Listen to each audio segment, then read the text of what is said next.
You're listening to the Cricket Podcast.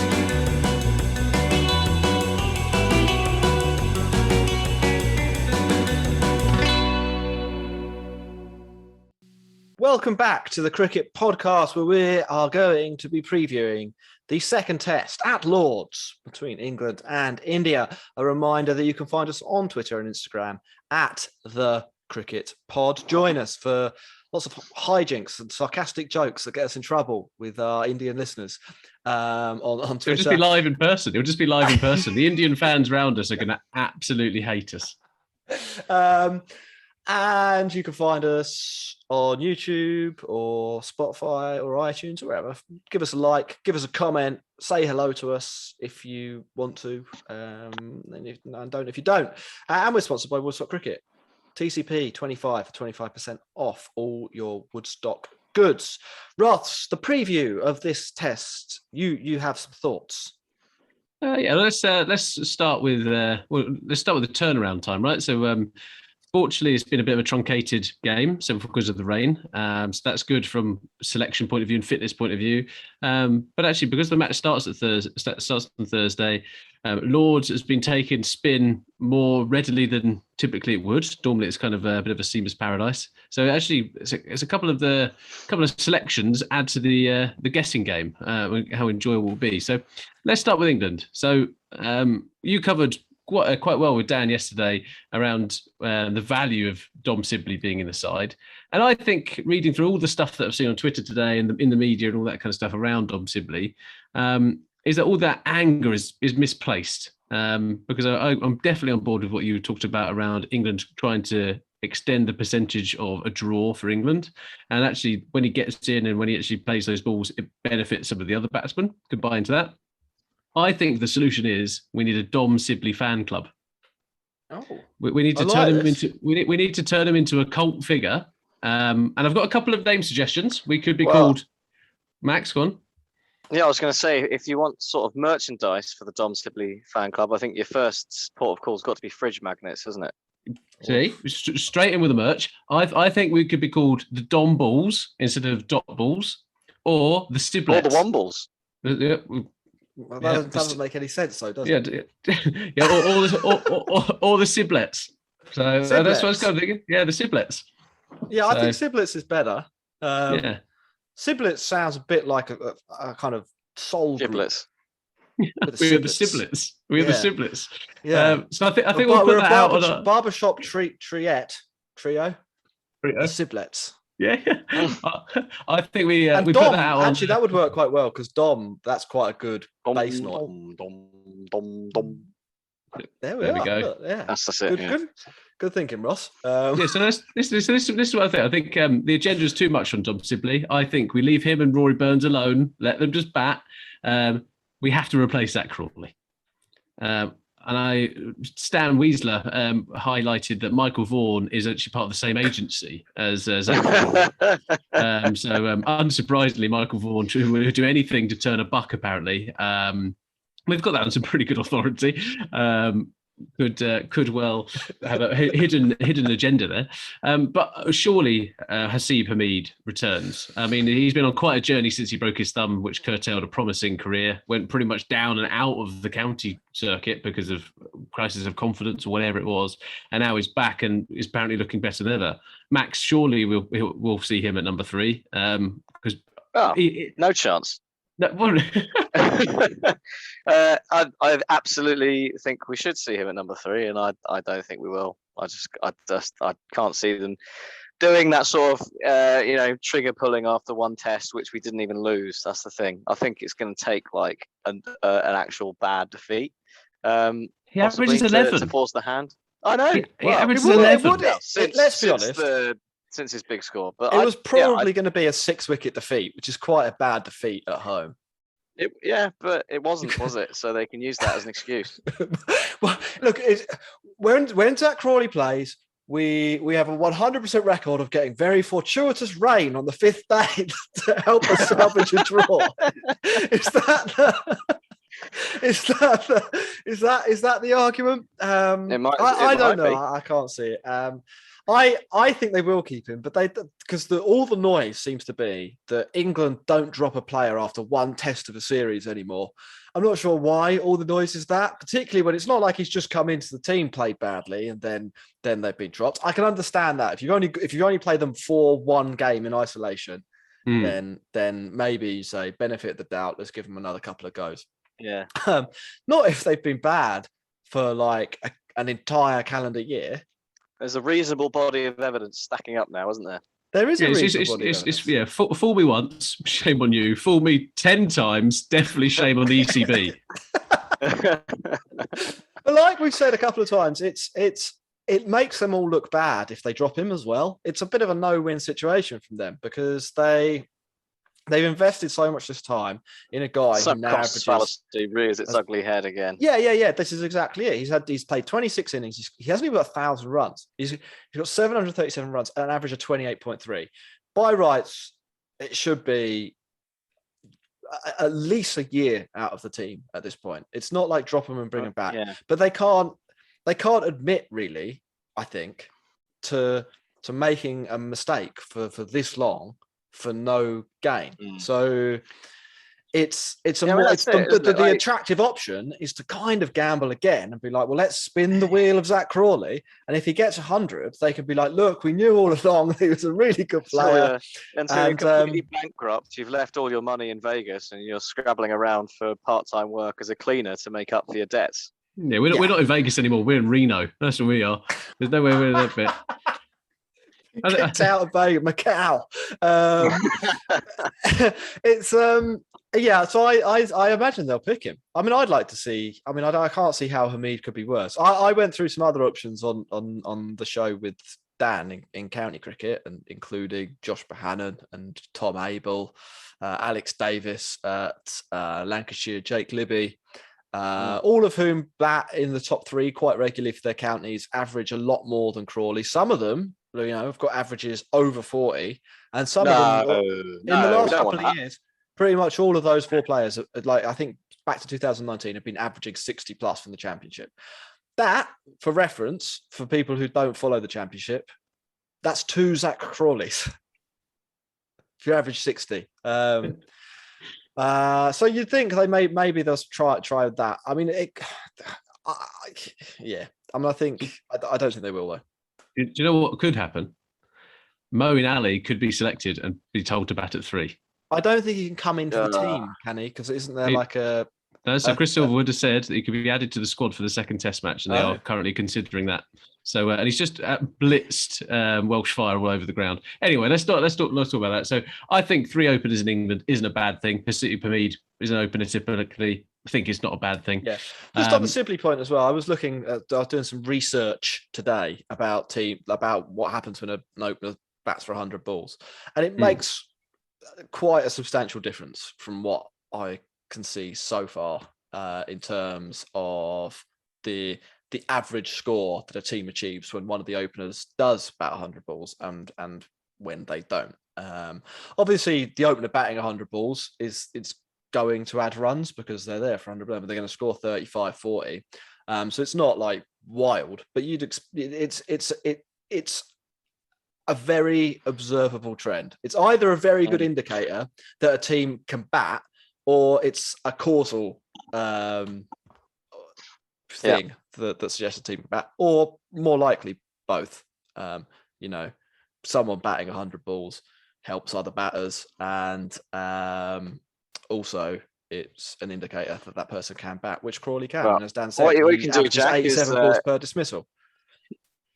If you go back to your research there and your data and look at you could take out the opener scores for a start. That will help reduce the sort of effects you were saying you might add on, and then maybe you could look at how their runs compare to their average and whether there's a discerning difference there, and then you might be able to get down into the nitty gritty and see whether your theory is correct. Yeah.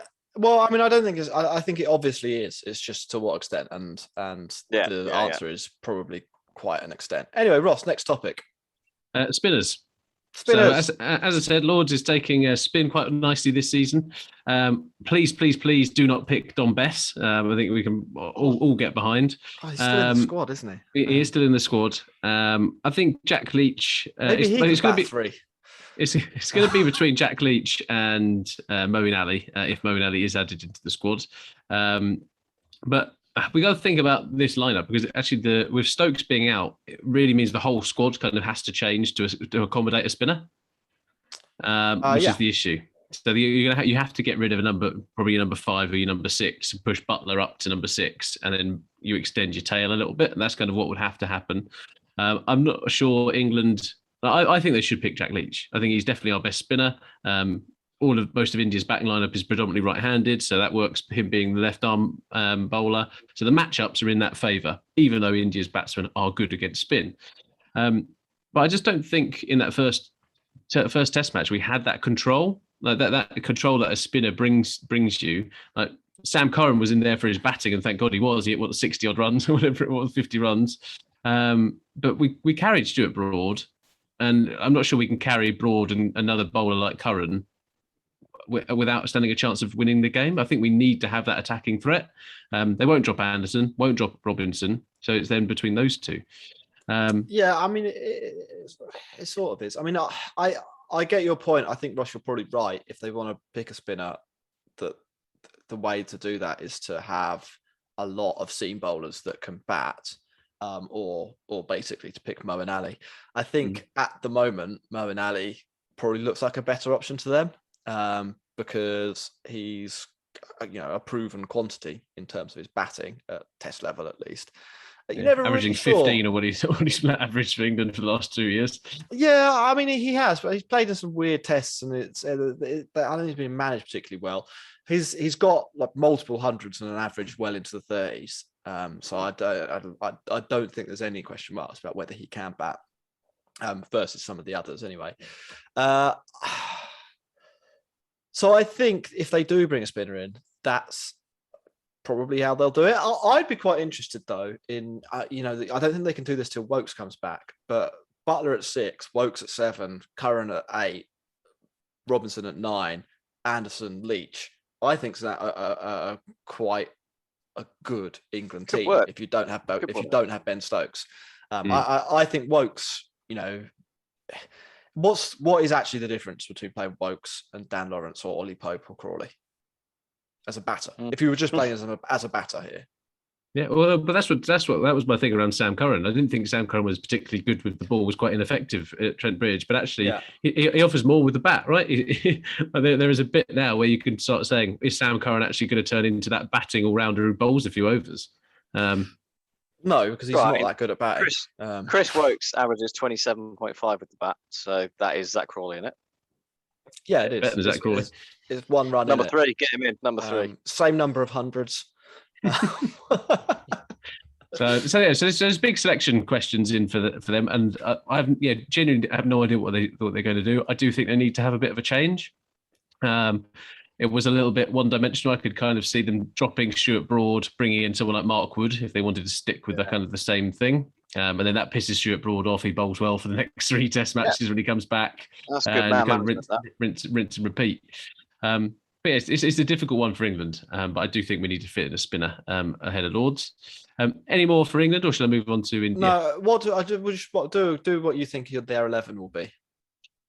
So I do think they'll drop Zach Crawley. I don't think they can put up with the punishment anymore. So Haseeb Hameed will come in for me at number 3. I think they'll retain Bairstow. I think they'll drop Dan Lawrence. I think they'll move Butler up to 6 and then put in either Moeen or Jack Leach down the order with the same bowling lineup, I reckon. I think if they do that, then it will be Moeen, because I don't think they can have the 3 batters who can't bat. Yeah, I think you're probably right.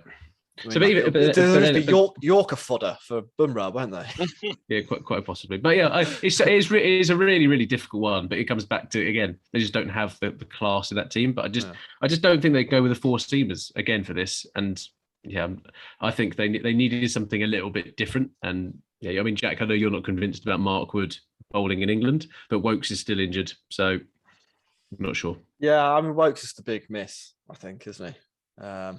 From an England point of view. Although I bet they wouldn't have picked him anyway. But I do think at home he's like 2 players. He's supreme. Yeah. He's absolutely supreme. Anyway, let's talk about India. Yeah, so there is a 9-day gap between the second and the third test. So I think their approach is probably slightly different. They've got kind of a better depth to choose from than England do. But Kohli has confirmed that they will go with the same team template as 4 seamers and 1 spinner. I think that probably means they stick with Jadeja just for his batting over Ashwin. I'm not sure I agree with that because I think I would pick Ashwin over Thakur. But maybe if they're going to stick with that template, it's fine. I hope Siraj plays, as we talked about on the previous podcast, because he's absolutely hilarious.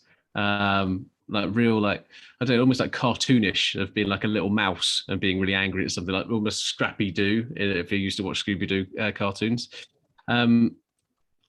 Sharma, Jack, you reckon he'll come back into this into the fold? You reckon it was all a bit of smoke and mirrors? Yeah, probably.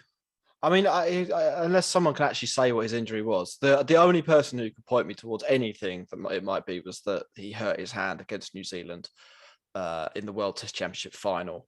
And in that article, it said he's expected to be fit well in advance of this one. Apparently, he missed one of the warm-up matches, but yeah, unless there's an actual injury that somebody can point to, I'm going to assume that it wasn't actually really serious enough to drop him.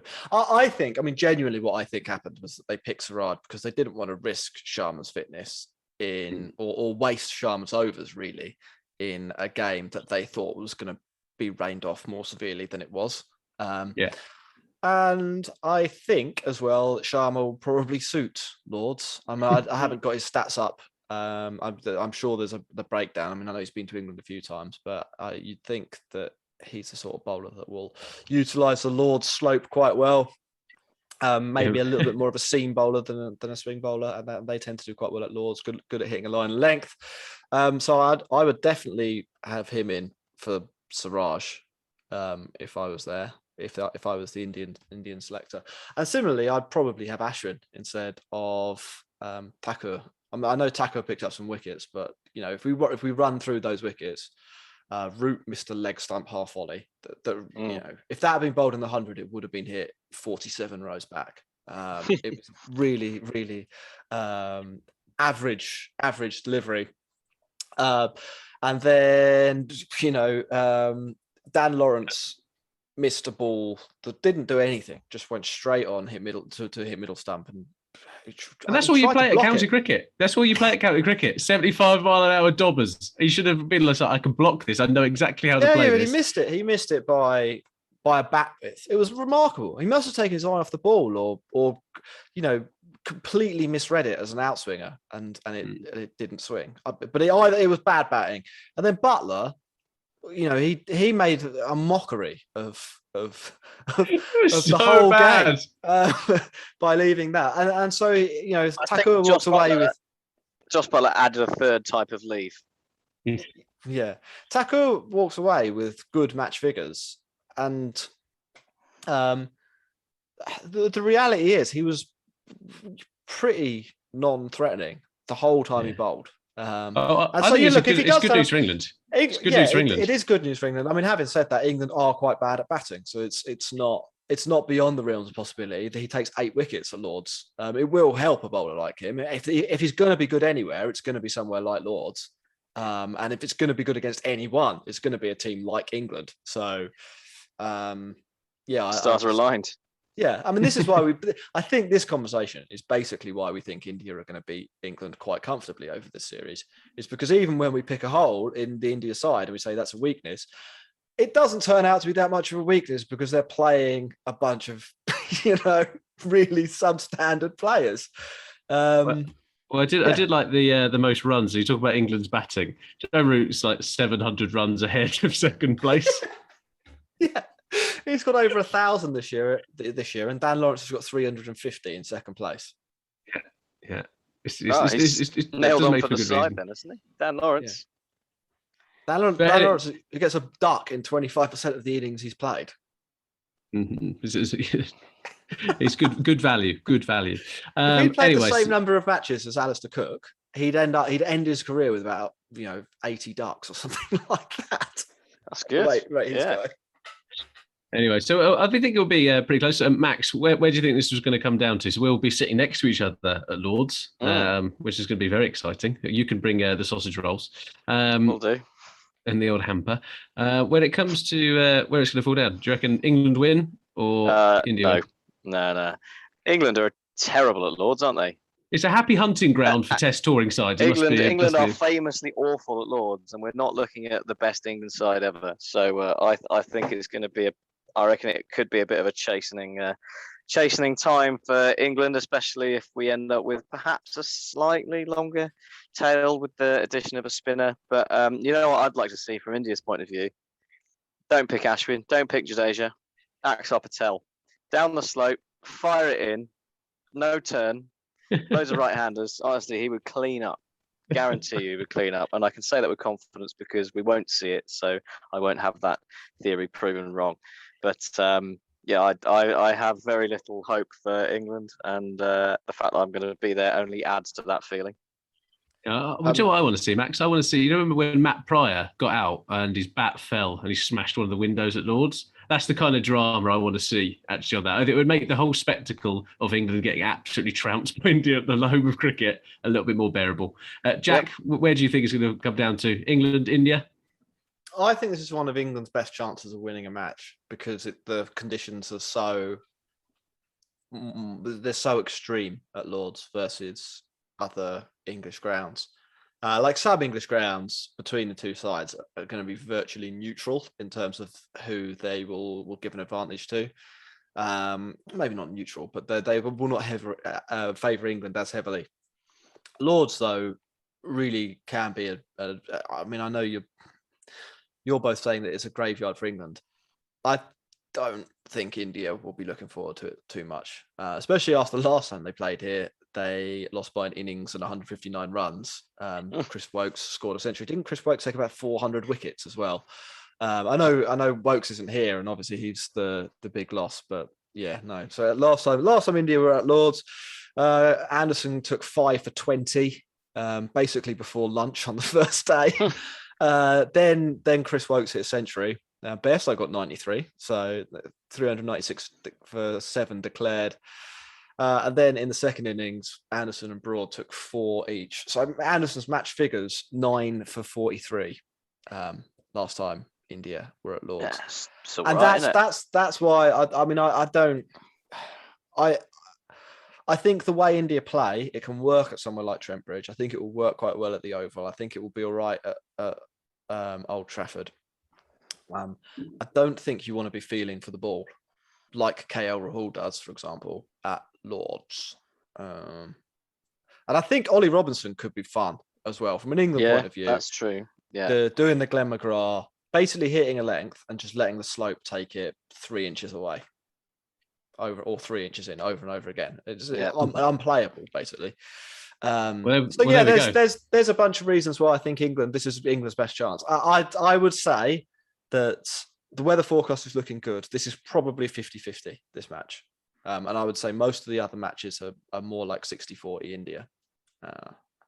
Cool. Well, there we go. Let us know who you think is going to win in our YouTube comments and at the Cricket Pod on Twitter.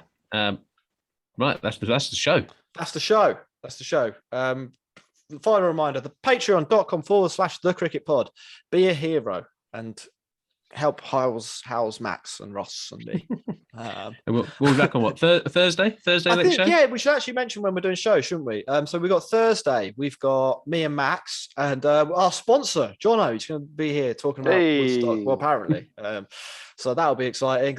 Friday, we've been talking about doing some kind of live stream from Lords. Let us know in the comments whether that sounds like a disaster or whether you would be interested in what we have to say at the home of cricket. Definitely going to be a disaster. Day 3. I cannot promise sobriety either for that one. Yeah, Saturday, I will be doing the pod with a guest as to be announced, to be confirmed. It's a good guest though. Yeah. And then Sunday, Max and Dan Weston will be talking about day 4.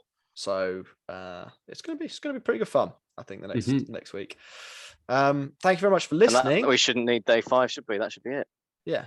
Thanks very much for listening. Goodbye.